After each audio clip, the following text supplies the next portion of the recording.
આદેશ મુજબ પાછળ નામ અને એવું બધું તમામ વસ્તુ લખેલું ના હોય તે પણ ખાસ કરીને રોકવામાં આવે છે. આ રિક્ષા કોની છે ભાઈ? તમારી છે?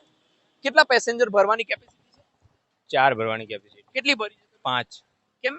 એ આગળ બે ડ્રાઈવરની સાથે પણ તમે બેસાડ્યું છે, પાછળ પણ બેસાડ્યું છે, જોઈ એટલે મુસાફરોના જીવના સાથે જોખમ. વાત સાચી. ટ્રાફિક નિયમોનું પાલન કરવાનું નથી ખબર? શું દંડ આપ્યો છે પોલીસે? ખબર નહીં હવે સાહેબ. જો મેમો ભાડે 4 ની કેપેસિટી ત્યાં 5 બેસાડી રહ્યા છો, કેમ એવું? કારણ કે કોઈ ઘટના બને તો જવાબદાર કોણ? અત્યારે અકસ્માતો ખૂબ વધી રહ્યા છે. પોલીસ કમિશનર પણ કહી રહ્યા છે નિયમોનું પાલન કરો. ટ્રાફિક પોલીસ સતત ઝુંબેશ ચલાવી રહી છે. સહી વાત છે.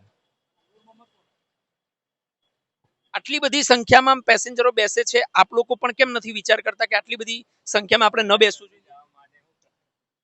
શું કહો છો?